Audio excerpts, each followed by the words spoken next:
I was told that a lot of entrepreneurs come to this event, a lot of people in small companies come to this event, a lot of people in companies who are implementing change and growing things are coming to this event. So I thought change management would be a good topic for everybody. And really what I'm going to talk to you about is how to make you more effective than 90% of the managers and companies out there by employing a couple of change management techniques. Now, these change management techniques, companies are typically either terrible at them or ignore them completely. And this is applicable for small companies, for large companies, medium companies. Basically, if you're in a position where you're influencing people, this can be useful for you. And so I'm going to start with an example of change, a definition of change management. So change management is using a structured process to manage the people side of change. And it might still be a little bit fuzzy, so I'll give you an example. I was with a company 2 weeks ago, and the company purchased an app. Now, you and I will purchase an app, and we'll spend $3.99 or $7.99 on an app. We may never use it, and that's not such a big deal. But this company spent $14 million on their app. Okay, there wasn't really an app, it was an ERP system, one of these enterprise resource planning systems. So these systems manage all your back office, from sales and marketing and HR to finance, manages all the data and streamlines processes, makes everything consistent, and gives you fantastic reports so you can make better decisions. You may have heard about ERP implementations or been part of one. They often go awry. So this company, they knew what they were getting into. They put their best project manager on the project, and they staffed it with some of the people, the best people they had on the project team. So to their credit, the project actually was implemented on time and pretty much on budget. But the problem was nobody was using the system. The people continued to use their old system or used Excel spreadsheets that they used to use and emailed Excel spreadsheets around the company. This is a common problem in ERP implementations. So the company spent $14 million and they're not getting an ROI on their project, even though technically it was implemented properly.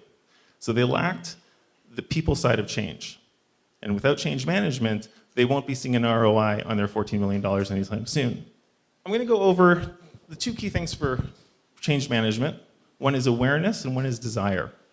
And now companies don't change, it's people that change.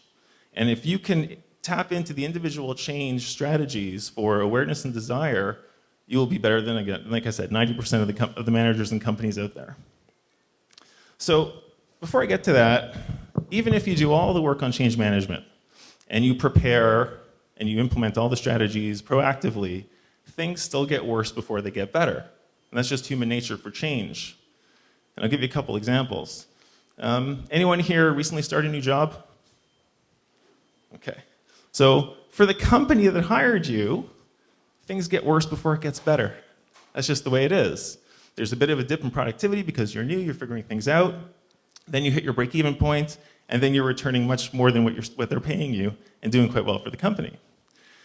So companies figured this out, and they say, well, how do we manage people and get them onboarded more effectively and take this time when change management, where things get worse, and compact that so we can get all the benefits sooner.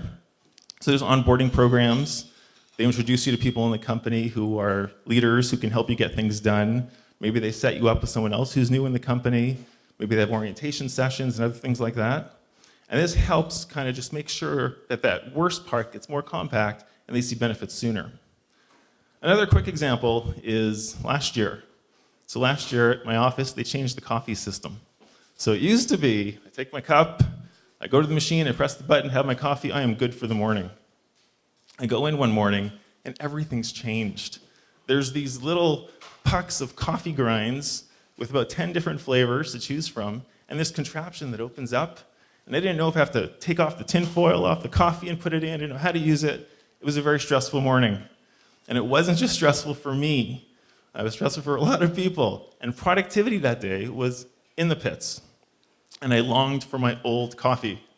After a few days, though, I realized it was a better coffee and everything was okay. So these two examples are just to illustrate, even when change is positive, there's anxiety. So even when change is positive, there's a dip in productivity before things get better. So how do we manage that? The first thing I'll say is the number one reason why employees resist change is awareness. or lack of awareness.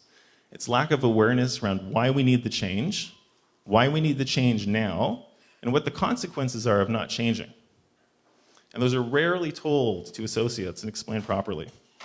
Now, is it just a question of sharing broadly more information?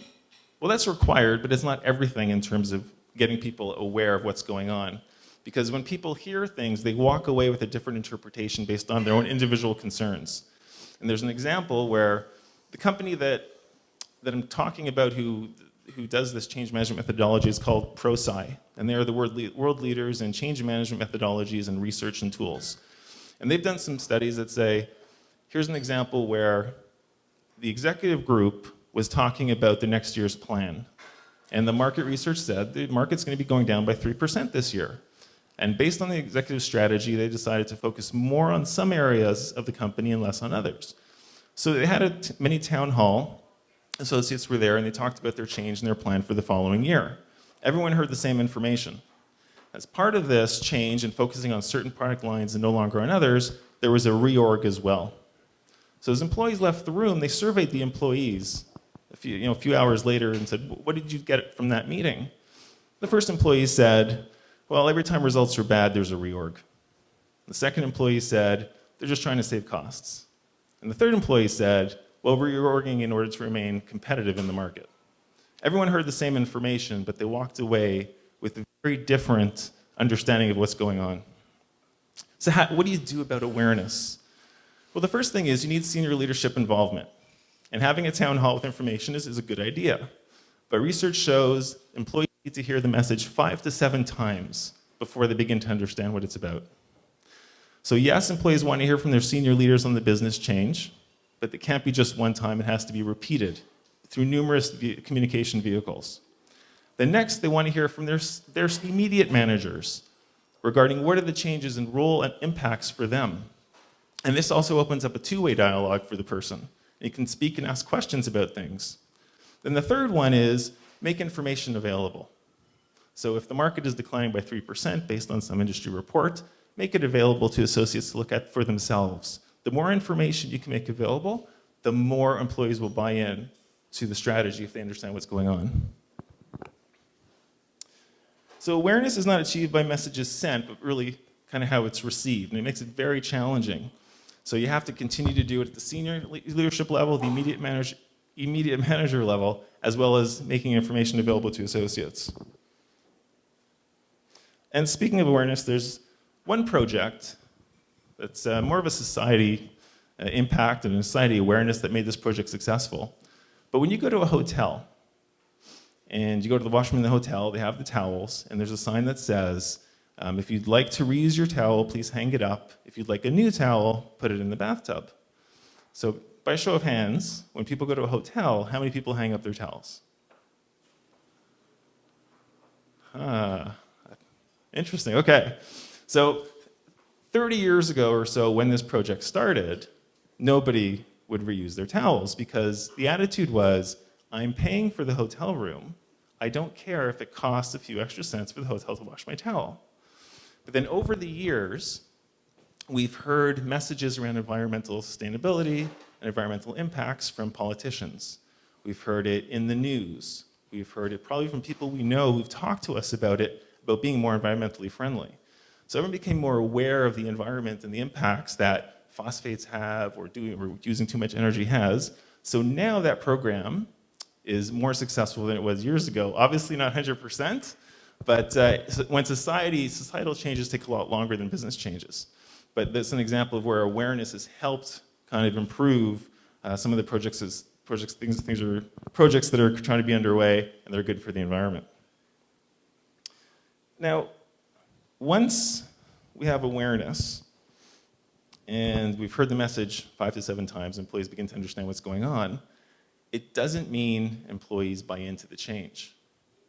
They still have a whole bunch of things that we have to address before they buy into the change. So awareness is the first step, but addressing desire is the second step. And how do you impact an individual's desire? It's a personal choice.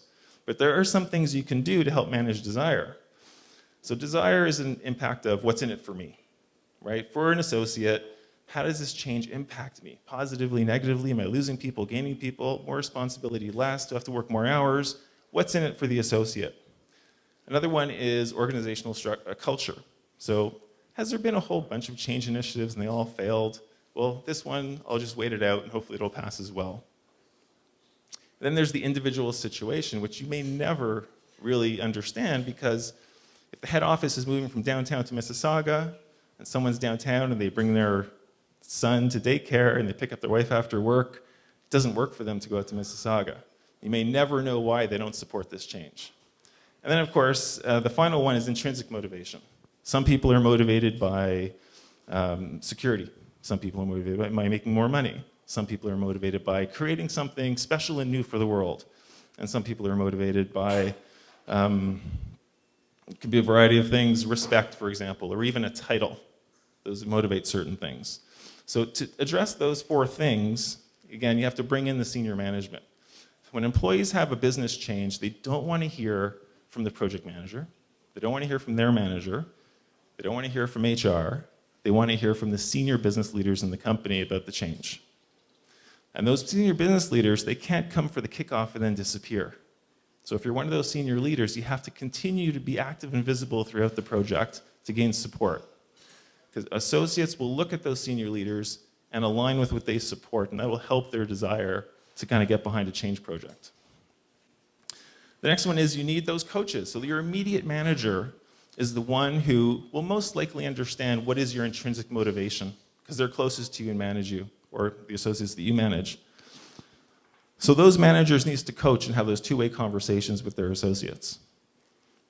After following that, you need probably the best method to get people on board with change projects is to get them involved in the change up front.